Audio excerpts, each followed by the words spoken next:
This new minimum wage in Spain could be a game changer for immigrants, and I'm about to break down exactly how it will impact your life. Spain's new minimum wage in 2025 is a highly anticipated change that has the potential to significantly affect immigrants living and working in the country. Immigrants in Spain often face numerous challenges, including low wages that make it difficult to make ends meet. Many immigrants work long hours for minimal pay, struggling to support themselves and their families. The new minimum wage aims to address these issues by providing a higher wage floor that will help immigrants earn a more livable income. For years, immigrant workers have been advocating for better working conditions and higher pay, and this new minimum wage is a step in the right direction. The current minimum wage has been criticized for being too low, leaving many immigrants below the poverty line.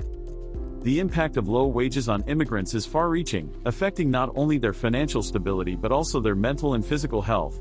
When immigrants are forced to work for low wages, they often have to take on multiple jobs just to get by, leading to burnout and stress. The new minimum wage policy is expected to help alleviate some of these issues by providing a more stable and secure income.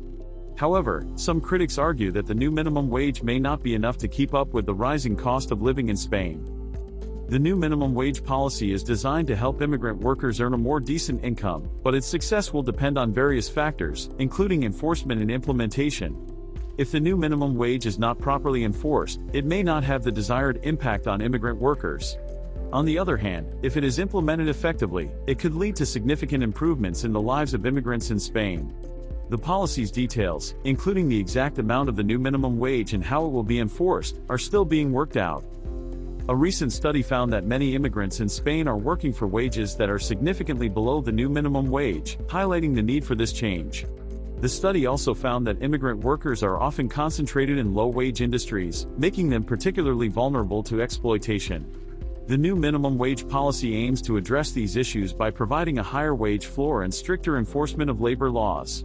Some advocates argue that the new minimum wage should be indexed to the cost of living in Spain to ensure that it keeps pace with inflation.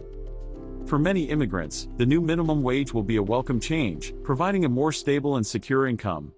One immigrant worker, who wished to remain anonymous, shared her story of struggling to make ends meet on a low wage. She worked multiple jobs just to get by, but still found it difficult to support herself and her family. The new minimum wage will give her a much-needed boost in income, allowing her to breathe a little easier. Her story is just one example of the many immigrants who will be affected by the new minimum wage.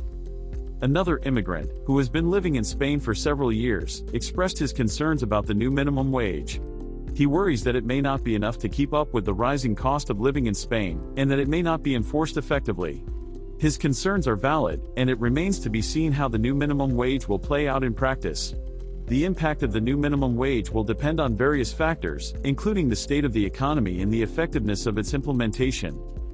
In conclusion, the new minimum wage in Spain has the potential to significantly impact the lives of immigrants living and working in the country. The key points to take away are that the new minimum wage aims to address the issues of low wages and exploitation, and that its success will depend on various factors, including enforcement and implementation. Thanks for watching. Don't forget to share your thoughts in the comments below, and we'll catch you in the next video where we'll be discussing more topics related to immigration and labor laws in Spain.